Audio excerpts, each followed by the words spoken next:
Pode cair na cabeça de alguém e quebrar. Melhor Não, mal. Tá, pessoal, então vamos lá. Começou? Então, o nosso sistema gastrointestinal, pessoal, ele é um sistema importante, né? Ele é considerado como se fosse um longo tubo, né?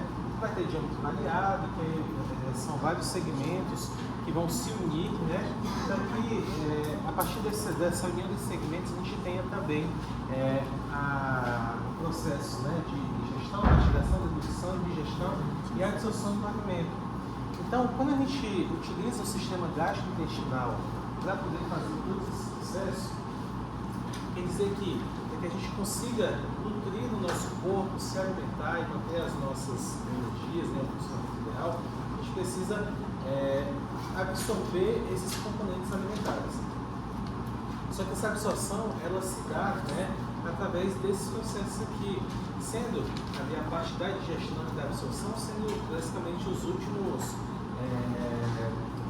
passos desse processo, culminando, né, também com a eliminação de resíduos alimentares que sobram dentro de todo esse processo, tá? A gente vai entender como é que isso também vai se dar durante essa aula, tá? Então, o alimento fornece os materiais básicos a partir dos quais a energia é produzida e novas moléculas são sintetizadas. Então, esses alimentos precisam ser fracionados em moléculas menores para que eles possam ser absorvidos. Não é só chegar um alimento aqui, né, do nosso lado, por osmose, a gente tem essa nutrição. A gente não funciona assim, né, de fotossíntese e tal. Então, a gente precisa, de fato, ingerir esses alimentos para que, a partir disso, a gente consiga ter esse processo de absorção, né, de nutrição. E o nosso sistema digestório ele vai fazer toda essa quebra desse alimento em partículas menores através de processos químicos e mecânicos. Quando a gente fala de processos químicos, é a ação da saliva, a ação de enzimas, a ação dos ácidos e a questão mecânica, né, os processos mecânicos, é a própria mastigação, também associada com o processo do peristaltismo, que acontece também nos órgãos do sistema gastrointestinal, tá? Então, qual é a composição do nosso sistema gastrointestinal, né, do nosso sistema digestório? Então, vamos começar pela boca, faringe, que a gente até falou dela lá no sistema respiratório, esôfago, estômago, intestino delgado e grosso. A gente tem algumas glândulas anexas, que são as glândulas salivares, o fígado e o pâncreas, tá? Deixa eu falar de cada uma dessas estruturas. Aqui, só mostrando, né, como é que se organiza nosso sistema gastrointestinal, mas a sua porção mais inferior, que a gente tem o diafragma, então a gente delimita aqui esses órgãos como infradiafragmáticos, então estão abaixo do diafragma. A gente vê, né, o fígado, o estômago, o baço, aqui o intestino delgado e também parte do intestino grosso, delimitado também na imagem, tá? Isso só que a gente falou, né? Então, a gente inicia o nosso sistema digestório através da boca, né? Ou a gente chama de cavidade oral. A apresentação vai estar na cabeça, inferior nasal, e tem ali as suas comunicações, né? E as suas aberturas. A abertura anterior através dos lábios e a abertura posterior na região da orofaringe. Também tem a delimitação, né? Parte lateral, anterior, mas é mais a questão de delimitação das paredes da cavidade oral, que não deixa o alimento, né, ir para outras regiões, tá? Então a boca ela vai se dividir em duas partes, são duas pequenas ali, cavidades, espaços, tá? Essa em roxo, que é a maior, né, a gente chama de cavidade própria da boca, é o espaço interno aos dentes, onde está a língua, tá? E a gente tem um outro espaço que nós chamamos de vestíbulo da boca, que é o espaço que fica ali compreendido entre os lábios e os dentes, tá bom? Então a gente tem essas duas separações ali dessas duas cavidades, tá? Aqui na parte externa, né, a gente tem os dois lados, então o lado superior e o lado inferior, sendo que esse espaço entre os dois lábios nós denominamos como rima da boca, né? Então todo esse espaço aqui entre os dois lábios, tá? Temos também a abertura posterior, né, que a gente já tinha delimitado no sistema respiratório, que a gente chama de istmo das fauces. Essa abertura que vai comunicar a cavidade oral com a faringe, tá? Então vai fazer esse processo de comunicação. Vamos ter também uma outra estrutura que a gente chama de palato, que comumente nós chamamos de céu da boca, mas o termo, né, a gente utiliza de fato é palato. Então ele vai ser compreendido, pessoal, por, digamos assim, dividido em duas partes. A gente chama de palato duro e o palato mole, tá? O palato duro é a parte óssea, tá? Que vai será formado por dois ossos. Aqui a maxila na parte mais anterior e o osso palatino na sua porção mais posterior, tá? Então a gente tem esses dois ossos formando essa parte mais anterior que a gente chama de palato duro. E a parte mais posterior nós chamamos de palato mole. Então aqui é tecido muscular, tecido adiposo, e todos eles vão ter um ponto de fixação em comum, que é essa parte aqui mais posterior que nós chamamos de úvula, que a gente vem dizendo como se fosse aquela campainha, né, que a gente tem ali na região da boca, que o pessoal chama, mas o termo correto, né, é a curva. Ela é um ponto de fixação dessas musculaturas que formam o palato mole. Assim como também, pessoal, o palato mole ele vai servir como se fosse uma espécie de válvula. A gente até tinha comentado com vocês sobre o sistema respiratório, evitando com que o alimento, no momento da deglutição, ele adentre a cavidade nasal, tá? Deixa eu ver se eu coloquei a imagem aqui. Deixa eu colocar essa imagem. Coloquei lá no sistema respiratório. Coloquei aqui. Mas tá bem. É só que, assim, no caso do palato mole, né, ele vai fazer esse bloqueio da comunicação entre as partes da faringe, né, de maneira mais específica, entre a orofaringe e a nasofaringe, evitando com que o alimento ali adentre a cavidade nasal, tá? Então aqui essa divisão. Aqui a gente tem, né, essa imagem, que seria a cavidade nasal mais com a presença do septo, né, por isso que a gente aqui não tem as conchas.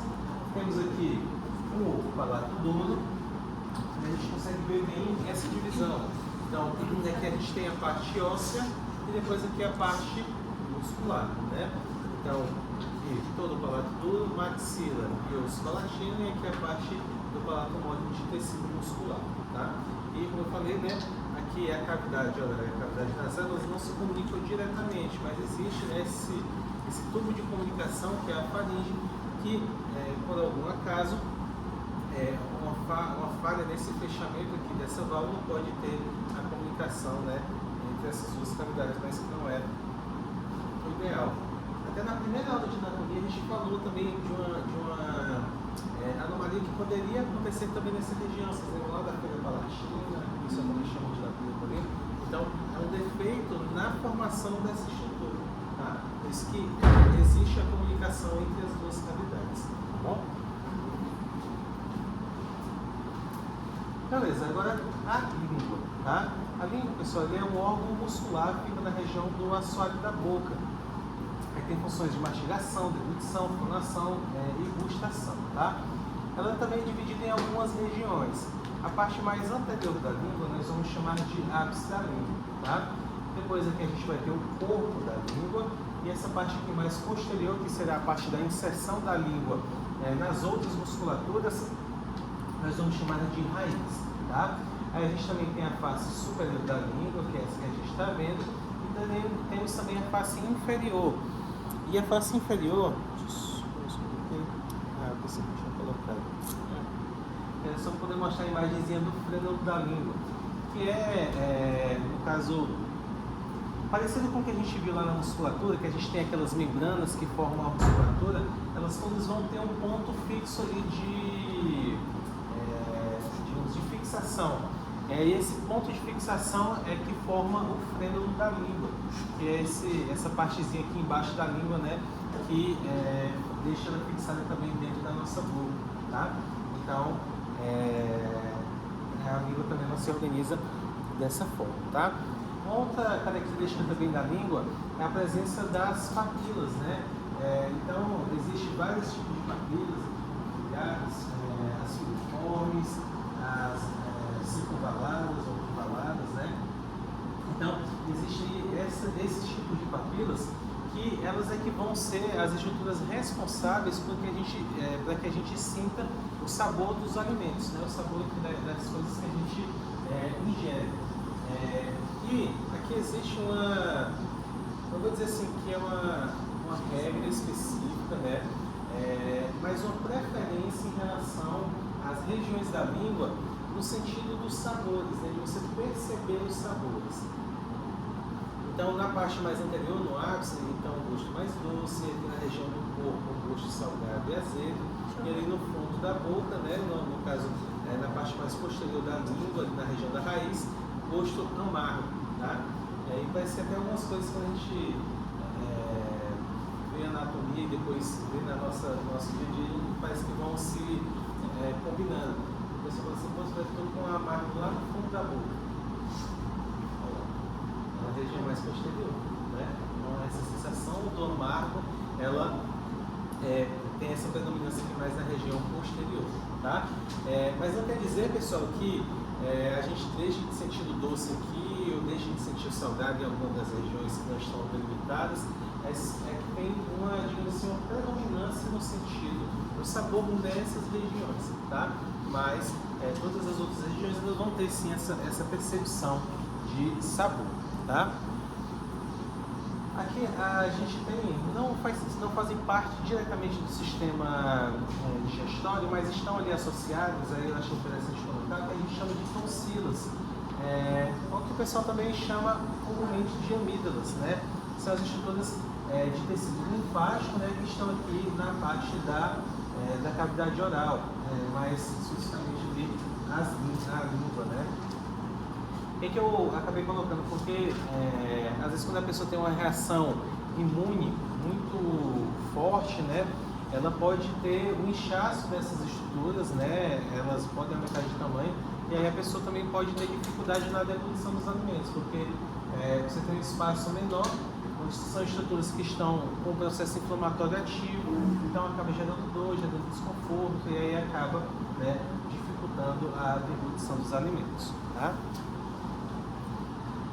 Beleza, agora os dentes.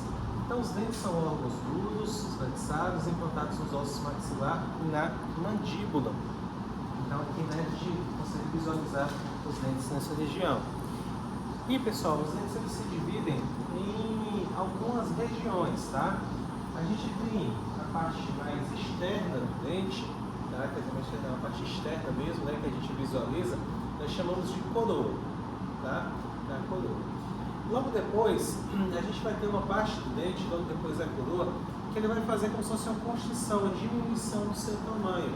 Quando ele faz essa constrição, né, ele diminui o tamanho dele, nós vamos chamar de colo. E a parte que está aqui, de fato, implantada no osso, nós vamos chamar de raiz. Então são as três partes do dente, né? A coroa, o colo e a raiz, tá? Então, além dessas partes do dente, no caso de maneira mais externa, né, a divisão regional dessas partes, a gente vai ter os constituintes também dessas partes. Então, a coroa, ela é formada principalmente por esses dois componentes aqui, que a gente chama de esmalte, que é a parte mais externa, da coloração mais esbranquiçada, tá? E depois a dentina, que vai ser essa parte, nessa imagem aqui, essa parte amarelinha, tá? Que é a parte mais rígida do dente. Tem uma coloração um pouquinho mais ali amarelada, tá? Mas a interna, a gente não consegue ter visualização direta dela, tá? A gente também tem um cemento que ele é como se fosse um composto produzido pelo nosso próprio corpo, que vai fazer esse ancoramento do dente no alvéolo, tá? O nome até parece, né? Cimento para poder fazer a fixação, tá? Então, essa é a função. E nós temos aqui internamente no dente a que a gente chama de cavidade pulpar, tá? É a região do dente que é uma região, entre aspas, vazia, mas preenchida por vasos sanguíneos, por nervos, tá? E quando a gente, por exemplo, tem cárie, que aí essa cárie começa a perfurar ali o nosso dente, e aí a gente começa a sentir dor. A gente começa a sentir dor por quê? Porque a gente tem um acesso externo, né, até essa parte interna do dente, lá na cavidade pulpar. Por isso que sente dor. Aí, você tem que fazer, muitas vezes, quando está com carne, no canal. Aí faz o quê? Você retira todos esses vasos sanguíneos e os nervos, né, e preenche essa parte aqui com algum tipo de produto. Não vou saber agora como é. Mas é isso que é feito. Aí o dente ele fica lá, né? No caso, externamente, mas dentro já não tem mais sangue, já não tem mais nervo. Então por isso que você vai sentir dor, porque tudo isso seria retirado, tá bom? Beleza, aí a gente divide, pessoal, os nossos dentes em 4 tipos, tá? Mas desses 4 tipos, 2 deles vão fazer basicamente a mesma coisa. Os primeiros tipos aqui de dente, né, que a gente vai delimitar são os incisivos, que são os dentes mais anteriores, tá? Onde a gente tem na parte de cima, né, 4 incisivos, e embaixo também 4 incisivos. Então, são esses que ficam na frente, tá? Logo depois nós vamos ter os dentes caninos, que tem a função de perfurar, que aí eles vão ficar logo ao lado dos incisivos. Aqui, né? A gente tem um lado da boca mostrando os incisivos e aqui o canino, tá? E aqui mais posteriormente a gente vai ter os pré-molares e os molares. Então são 2 dentes pré-molares e 3 dentes molares, como se estivesse falando de um lado aqui da boca somente, né? Então a divisão dos dentes dá dessa forma, né? Os incisivos, os caninos, pré-molares e os molares, que a gente delimita. E no total a gente vai ter aí em torno de 32 dentes, sendo os incisivos, né, inicialmente, que são 8 dentes, então 4 na parte de baixo, 4 em cima. Os caninos, que são 4 dentes, né, 2 na parte de cima, 2 na parte de baixo. E aqui os molares, né, os premolares e molares. Então, são 8 premolares, 4 na parte de baixo, 4 na parte de cima, e 12 molares, né, 4 na parte de baixo e, 6 na parte de baixo e 6 na parte de cima, tá? Sendo que desses molares, né, que são os últimos aqui, estão também incluídos os sisos, né, eles não são uma classificação à parte, eles são dentes molares, né? Só que o seu nascimento, né, digamos assim, a sua origem ali vai se dar ali quando a gente está mais velho, ali em torno dos 16, 18, 20 anos, ou tem pessoas que nem nascem, né? Ficam lá encontrados lá dentro e fica assim mesmo, né? Acaba ossificando e ele acaba não nascendo. Então, tem pessoas que nascem e já está tudo ali agitado, ele empurra os outros dentes, baralha tudo, então às vezes tem que tirar, então tem todas essas coisas que precisam ser feitas também, tá? Beleza. Aqui a faringe a gente já havia falado sobre ela, né? Que é um órgão muscular mucoso que vai fazer aqui a conexão de duas cavidades, né? No caso da cavidade nasal com a parte do sistema respiratório, mas a cavidade oral com o sistema digestório. Então ele é um órgão que pertence a 2 sistemas, tá? E aí, essa comunicação entre a cavidade oral e agora o próximo órgão, que é o esôfago, tá? Ele vai se dar através também da faringe, né? Então, basicamente através ali da parte da orofaringe, que aí vem trazendo esse alimento, né, que foi embutido aqui para a região do esôfago, tá? Beleza. Aí, pessoal, eu fiz só uma delimitação da parede do trato gastrointestinal. Vocês já devem ter visto em histologia e tal, que a maioria dos órgãos, eles têm paredes ali com 3 camadas. Mas no sistema gastrointestinal, ele vai ter uma 4ª camada, tá? Então a gente tem aqui, no caso, a túnica mucosa, que é a mais interna. Logo depois a gente vai ter aqui uma camada submucosa, tá? Depois uma camada muscular, até ter uma camada serosa mais externa. Isso é importante por quê? Porque no sistema gastrointestinal, a gente tem que ter, né, uma camada muscular um pouquinho mais espessa, porque o sistema gastrointestinal ele vai fazer um movimento ali dentro dos órgãos que a gente chama de peristaltismo. Vocês já ouviram falar sobre isso? Já, né? Então, é um movimento movimento que os órgãos do sistema gastrointestinal fazem em sentido único. Por isso que se a gente comer alguma coisa e virar a gente de cabeça para baixo, né? Na teoria você não vai vomitar. Na teoria, né? Por quê? Porque mesmo de cabeça para baixo, os órgãos do sistema gastrointestinal vão levar, né, esse alimento em sentido único, tá bom? Certo. A gente tem também, pessoal, o peritônio. Deixa eu ver se eu coloquei até mais limitado. Dá para ver também um pouco. Então, o peritônio, pessoal, ele vai ser uma membrana que vai revestir, tá, os órgãos do sistema gastrointestinal, tá? É parecido com o que a gente viu lá no coração, com o pericárdio, com o pulmão, lá das pleuras. Então, é também uma membrana que vai revestir, né, esses órgãos.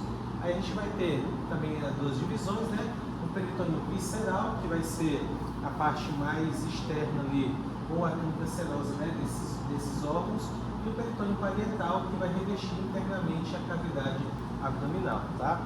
É importante também saber, pessoal, essa parte do peritônio, eu dou uma atenção um pouquinho mais, até para o pessoal da enfermagem, que vai ter mais prática cirúrgica e tal, porque o peritônio, pessoal, ele vai ser uma estrutura que vai assim, revestir esses órgãos, né? E aí, por vezes, algum tipo de acesso cirúrgico deve ser feito respeitando também esse peritônio. Por exemplo, a gente vai ter órgãos que eles podem estar dentro do peritônio, você vai ter que selecionar ele para ter acesso a esses órgãos, ou órgãos que podem estar atrás do peritônio, porque você não precisa selecionar ele para poder ter acesso a esses órgãos. Por exemplo, nessa imagem não dá para ver, mas, por exemplo, os rins, eles são órgãos retroperitoneais, então eles são atrás do peritônio. Pelo fato de estar atrás do peritônio, se o paciente tem que passar por uma cirurgia renal, de fato ele precisa ter um acesso anterior? Não.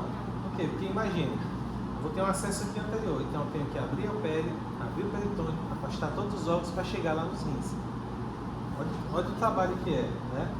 Mas, no caso de uma cirurgia renal, a gente pode ter um acesso mais lateral. Então, se eu tenho um acesso lateral, eu não invado o peritônio fica íntegro e eu consigo acessar o rim da mesma forma, tá? Então, o peritônio vai ser basicamente uma camada de proteção a esses órgãos, né? Mas também uma delimitação anatômica que vai também dizer aos colegas médicos, enfim, nós também, profissionais de saúde, como é que vai se dar também esse acesso às cirurgias, tá? Associado ao peritônio, pessoal, quer dizer, como parte dele, a gente vai ter aqui essa prega que a gente chama, né, a prega peritoneal, que nós chamamos de homínco maior. Ele vai ser como se fosse, vamos dizer assim, um tecido...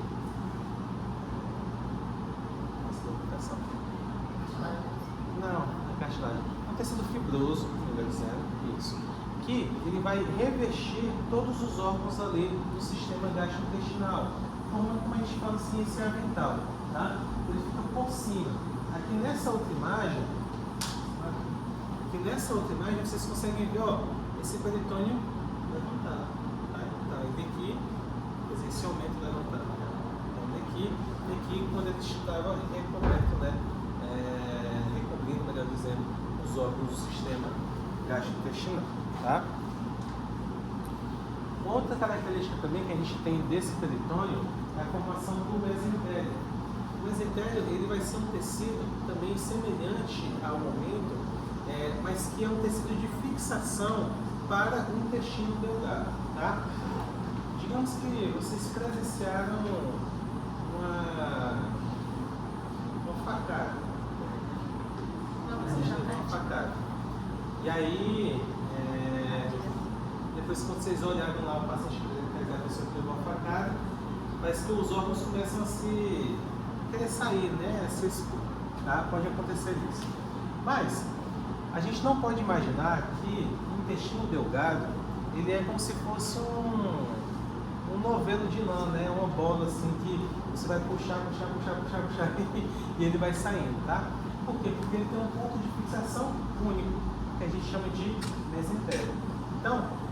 intestino delgado ele não está solto, como se estivesse só enrolado ali dentro da nossa cavidade abdominal. Então, ele está fixado todo, tá? Numa região que a gente delimita como mesentérico, tá bom? Certo, aí agora a gente vai começar a falar dos órgãos ali abaixo do esôfago, tá? Quer dizer, abaixo da faringe. Aqui o próximo que é o esôfago. O esôfago é basicamente um órgão que vai fazer só a união entre a faringe, tá? E o estômago. Então ele só vai fazer a passagem desse alimento. Não tem processo de digestão, a gente pode dizer que tem um processo mecânico ali por conta do peristaltismo que pode também auxiliar na queda de algum alimento, tá? Mas é basicamente um órgão de passagem, onde o alimento vai sair lá da faringe, né, da cavidade oral da faringe, passar para o estômago, tá? A gente vem aí para o próximo órgão que é o estômago. O estômago ele vai fazer a mistura do bolo alimentar, o suco gástrico, né? E vai fazer ali a digestão de alguns compostos, tá? Só que, pessoal, a gente não pode associar o processo, um termo, né, digestão com absorção. O termo digestão também estaria relacionado ainda à quebra desses compostos, né, à quebra desses alimentos, tá? Então, quando a gente fala no sentido de absorção, assim, ele tem que absorver o alimento. A absorção não se dá no estômago, tá? Não é no estômago, a gente vai ver já o que vai acontecer. Mas sim, esse processo de digestão, a quebra do alimento, grande parte dela se dá no estômago, por quê? Porque a gente vai ter a presença do suco gástrico, com ácidos e outros compostos que vão fazer a quebra desses alimentos, tá bom? Aqui no estômago a gente vai dividir algumas partes, tá? A gente tem a parte mais superior, que é acima da entrada do esôfago, que nós vamos chamar de fundo. A parte de conexão do esôfago com o estômago nós chamamos de cardio, tá? Nós vamos ter essa parte aqui, que é o corpo, e essa porção final, que nós chamamos de parte pilórica, tá? E a conexão do estômago com o intestino delgado, né, na linha do duodeno, que nós chamamos de piloro. Então aqui é a divisão que ocorre, né, com o nosso estômago. Até uma coisa interessante, sempre me pergunto assim, professor, e agora, olhando aqui essa imagem, onde é que é feita a redução de estômago? Né? A redução pode ser feita de várias maneiras, né? Você pode colocar um balão aqui dentro e aí esse balão ocupa a parte do estômago, ou então você pode fazer uma secção mais ou menos nesse sentido, retirando parte desse estômago, tá? Então, existem várias formas de fazer essa redução, tá? Mas é um órgão que tem essa propriedade, que consegue ter essa propriedade. Só que uma propriedade que ele não tem, né? Por exemplo, se você fez a redução, mas o meu estômago volta ao tamanho normal? Não. Entendeu? Então, já tirou. Geralmente você não faz de uma vez, você pode fazer procedimentos diferentes. Por exemplo, você pode primeiro colocar o que a gente chama de, o pessoal chama de balão, né? Isso não é redução, você só ocupou mais o espaço. Tipo assim, aqui você tem o espaço do estômago. Você colocou um balão aqui, ó.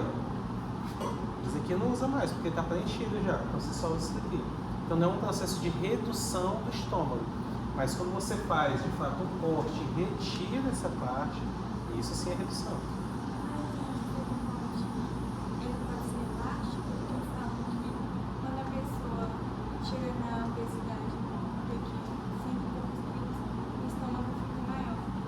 Isso daí pode acontecer, ele é elástico, mas assim, ele tem um limite da sua elasticidade, porque o estômago ele é um órgão que ele não vai se regenerar, ele cicatriza. Então o que acontece? Você tirou aqui, né, parte desse estômago, aí a pessoa fez esse processo de redução, diminuiu o peso, aí digamos que ela voltou a comer de novo, mas só que essa pessoa não vai voltar a comer o mesmo tanto que antes. Por quê? Porque o estômago ele não tem como mais se distender, ele chega a um limite elástico, aí ele não consegue mais.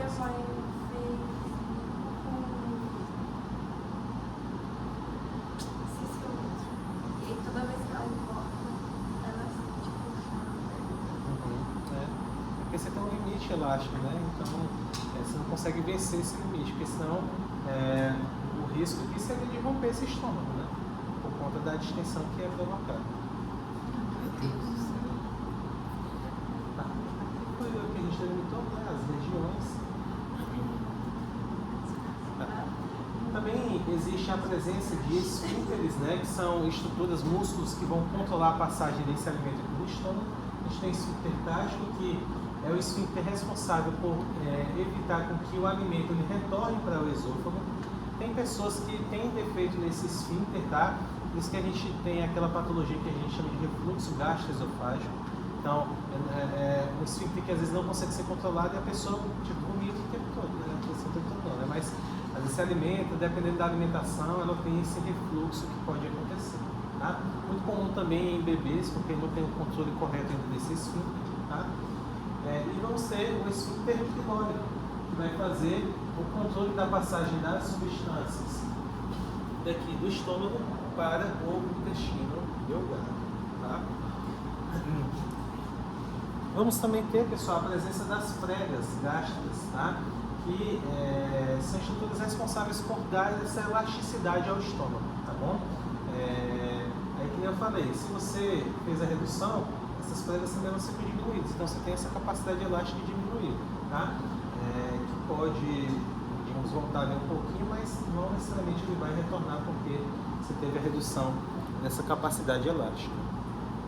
E a gente também tem as glândulas gástricas, mas eu não vou entrar muito nessa parte, que aí vai ser mais parte de fisiologia, histologia, que vocês já estão tendo. É só para saber que existe também ali no nosso estômago, tá? Beleza. Agora, a gente vai ter aqui o intestino delgado, que é o próximo órgão, que ele se comunica com o estômago. Que esse sim, pessoal, o intestino delgado vai ser o órgão responsável por fazer a absorção desses alimentos, tá? Eu até coloquei também digestão, né, porque também tem ação de algumas enzimas, mas a absorção dos alimentos se dá através do intestino delgado, tá? Então o estômago ele é mais um coadjuvante ali, né? Mas se a gente fosse dizer assim, qual o principal órgão de absorção do nosso corpo, será o intestino delgado, tá? Então, o intestino delgado ele se comunica com o estômago através do ósseo pilórico, né, da parte pilórica que a gente visualizou, e ele se comunica também com o intestino grosso aqui na parte final, através da válvula iliocecal, tá? O intestino delgado ele se divide em 3 regiões, que é a parte inicial que nós chamamos de duodeno, que nesse caso ele está sobreposta, né, vai ter mais ou menos 25 centímetros. Logo depois a gente tem o jejum em torno de 2,5 metros e o íleo em torno de 3,5 metros, tá? Então são em torno de quase de 6 metros, né? O nosso estômago 6 metros e um pouquinho, tá? Pode ter variações para mais ou para menos, mas essa é a base, tá? E a fixação, como a gente já havia falado, né, que é realizada pelo mesentério. Então todo o intestino está fixado aqui em um ponto único, então ele não sai aí, né, de maneira livre dentro da nossa cavidade abdominal, tá? Outra coisa também, assim, não tem uma delimitação muito clara na anatomia em relação à parte do jejum e do íleo, tá? O que a gente tem de mais, da delimitação mais específica, é que o jejum está mais posicionado à esquerda ali da cavidade abdominal, e o íleo, que é essa porção inferior, ele está mais à direita da cavidade abdominal e já adentrando ali a cavidade pélvica, tá? Então é o que a gente tem de delimitação. Mais interno, né, como a gente já havia falado. E dentro da parede do intestino, ela apresenta algumas pregas também, tá? São pregas circulares, que vai aumentar também essa área de contato do órgão com o alimento. Mas além dessas pregas circulares, pessoal, a gente vai ter a presença das vilosidades, tá? Então nessas pregas existem pequenas vilosidades, tá? E nessas vilosidades ainda é apresentado, deixa eu ver se eu coloquei aqui, aqui, as microvilosidades, tá?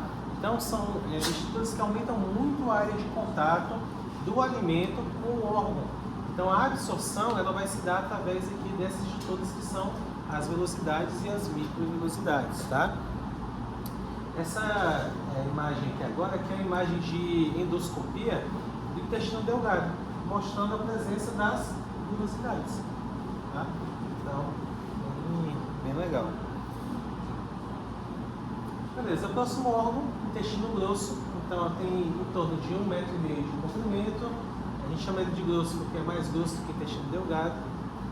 lembrei de uma piada que falava assim: qual é o órgão mais mal educado do corpo? O intestino grosso. Então, a piada do celular Vamos lá. Aí aqui no intestino grosso, pessoal, ele não tem um processo de digestão, de absorção tão significante. Por quê? Porque a grande parte do alimento já foi absorvido ali no intestino delgado, tá? Mas caso ainda exista algum item para poder ser reabsorvido, no caso aqui mais específico, né? Água, sódio e cloro, o intestino grosso ele ainda consegue fazer essa reabsorção, tá? E uma coisa também bem interessante do intestino grosso que ele vai fazer que é a reabsorção de água, tá? Essa reabsorção de água, ela acaba sendo importante, mas em alguns casos pode também ser, a gente pode dizer assim, prejudicial, tá? Prejudicial em que sentido? A gente vai falar aqui, né, de coisas, digamos, íntimas, que é a ida no banheiro. Na teoria, a gente deveria ir no banheiro pelo menos uma vez ao dia. Eu lembro até uma pessoa que falava assim, se a gente tinha que ir no banheiro, era 3 vezes por dia. Por quê? Porque a gente faz 3 grandes refeições, né? Então, você deveria também fazer uma refeição, né? Você comeu uma, joga para a outra. E assim vai ser.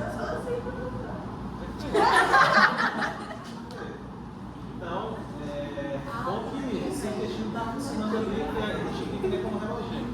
Mas tem gente que não é assim, tem gente que, tipo assim, fez hoje, só volta a fazer daqui a uma semana. 3 dias, 4 dias. Aí, pessoal, o que acontece? Eu vou dar um exemplo mais assim, de idoso, né, mas pode acontecer com vocês também. Às vezes, com o idoso, ele tem uma diminuição, né, desse polichatismo, o trânsito intestinal fica mais lento. E aí, o que acontece? Enquanto tem resíduos alimentares aqui, né, que já são as fezes, dentro do intestino, o intestino está fazendo a sua função, absorvendo água. Vai até chegar no momento que ele vai reabsorver tanta água desses compostos que essas fezes elas vão ficar rígidas, que é o que a gente chama de fecalão, que elas viram basicamente como se fosse pedra mesmo. E aí, essas estruturas dentro do intestino grosso, quando vira essa pedra, essa estrutura rígida, ela não consegue ser eliminada. E aí tem que fazer o quê? Cirurgia. Você tem que abrir cavidade abdominal, abrir o intestino grosso e tirar na mão mesmo isso.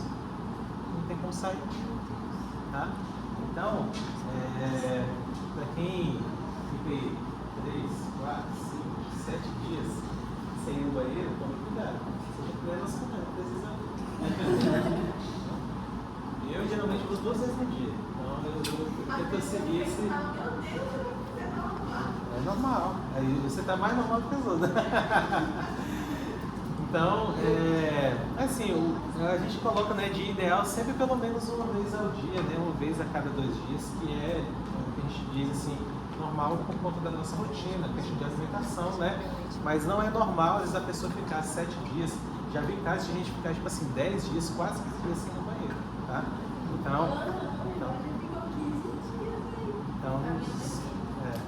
Assim, isso não é normal, tá? Isso não é normal. Até porque assim, você se alimenta muito, né? Se no banheiro e comendo normal, né?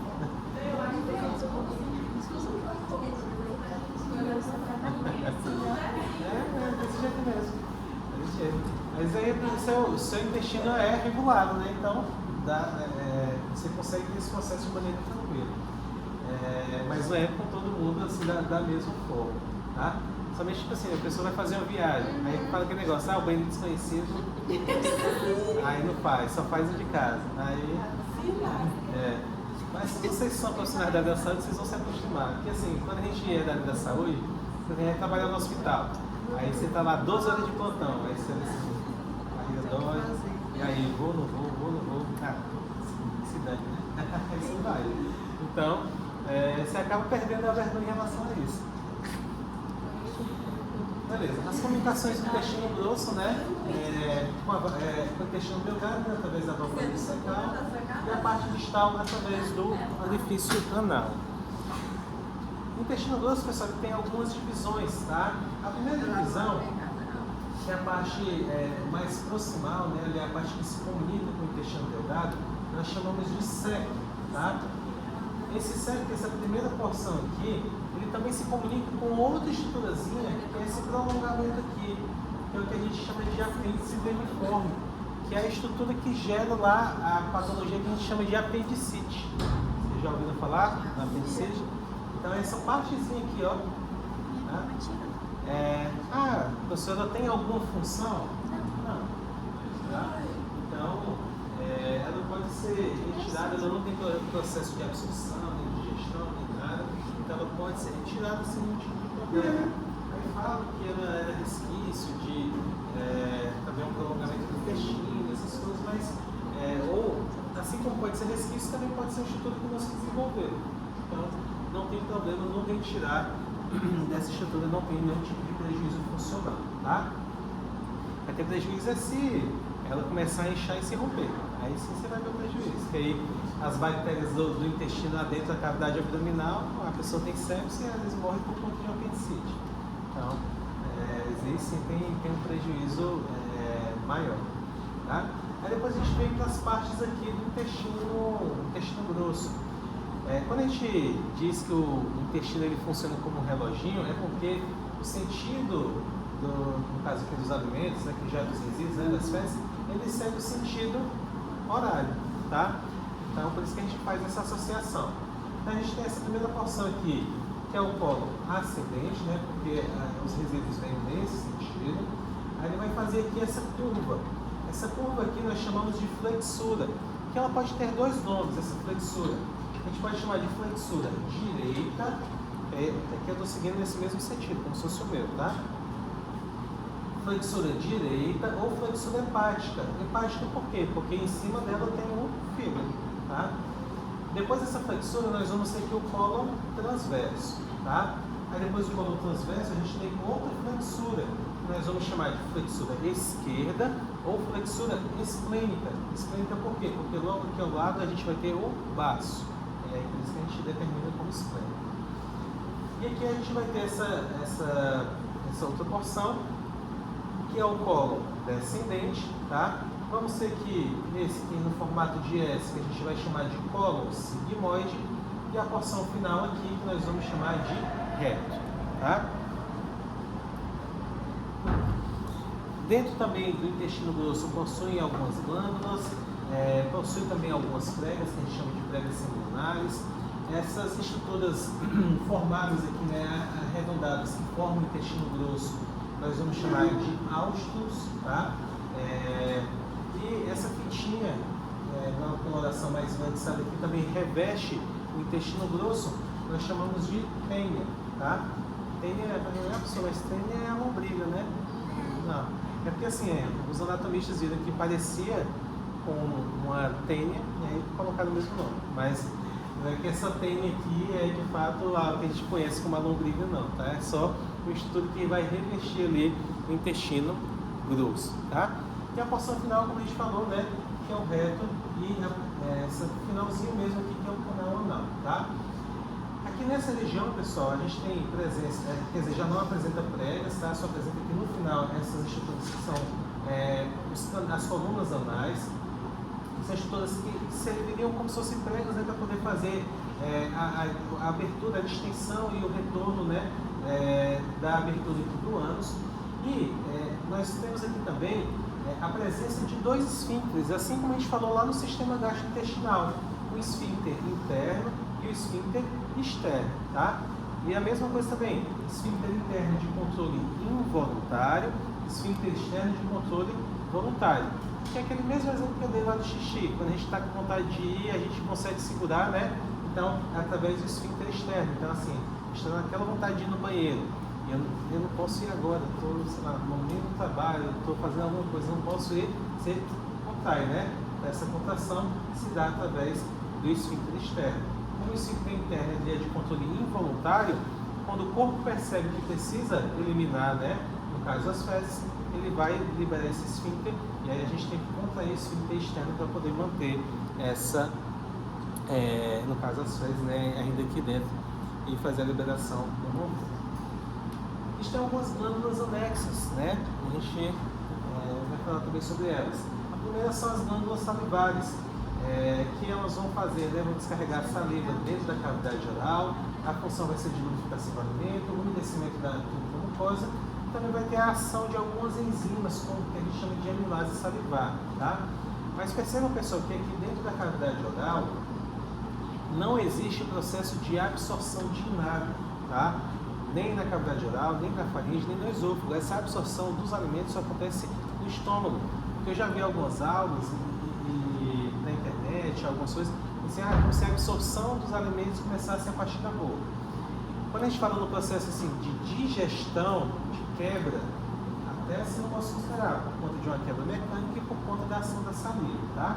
Mas no sentido de absorção, de absorver alimento, aqui na boca ainda não acontece nada, tá bom? E aí nós temos 3 pares, né, de glândulas salivares.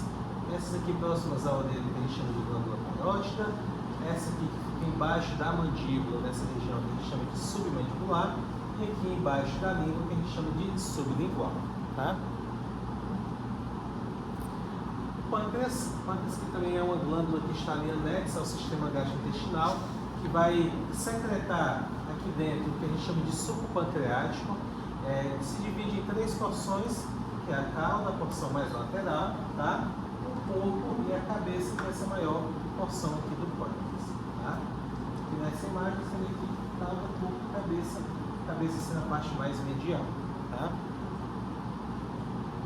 Aí na glândula mista, no caso do sistema gastrointestinal, vai ter a função mais específica ali, né, do suco pancreático, da secreção do suco pancreático. Acho que é só de complicação do voo. Tá, aqui no fígado, agora o fígado. O fígado também, pessoal, ele é uma glândula, tá? Então ele fica logo abaixo do diafragma. Aqui nessa visualização a gente divide o fígado, tá? Só ficou investido o nome dos lobos aqui. Porque esse maior aqui, tá? Aqui chama de lobo direito. Aqui no meio, ligando esses 2 lobos, a gente vai ter o ligamento falciforme. E esse menorzinho aqui é o lobo esquerdo, tá? É só ajustei nos lados de vocês, só ficou investido os lados aqui, tá? Então esse maior direito e esse menorzinho o esquerdo, tá? Isso é na vista anterior, então estou vendo o fígado de frente. Na porção inferior, a gente vai ter a presença de mais 2 lobos. Aqui no número 1 vai ser o lobo direito, o 2 o esquerdo, que a gente já havia delimitado. Aí aqui a gente tem o 3, que vai ser o lobo caudado, tá? E o número 4, que é o lobo quadrado. Então dá para ver, né? Bem quadradinho aqui, a gente consegue fazer essa relação. Aqui embaixo também, na parte inferior do fígado, a gente ainda consegue ver algumas estruturas. Essa daqui que a gente chama de vesícula biliar. Fala assim, estou com pedra na vesícula. Aqui, ó, essa estrutura logo abaixo do fígado, tá bom? Nós também temos um ducto que sai daqui do fígado, que a gente chama de ducto colédoco, ou pode ser chamado de ducto biliar, que o fígado libera, né, produz e libera a bile, que vai atuar na digestão dos lipídios. E aqui no fígado também a gente tem algumas estruturas específicas, principalmente uma delas que não, essa organização não acontece em nenhum outro lugar do corpo, tá? Que aqui nessa parte do fígado, onde a gente tem a entrada e saída de estruturas, essa parte está delimitada, nós chamamos de porta do fígado, tá? E aqui a gente tem em vermelhinho a artéria hepática, né, que está aqui adentrando o fígado, fazendo a nutrição. E em azul nós temos a veia porta, tá? Essa veia porta aqui, pessoal, a gente até pode pensar assim, não, essa veia está saindo. Não, ao contrário. Nesse caso aqui, essa veia ela está entrando no fígado, tá? Aí o que acontece? Sai aqui embaixo.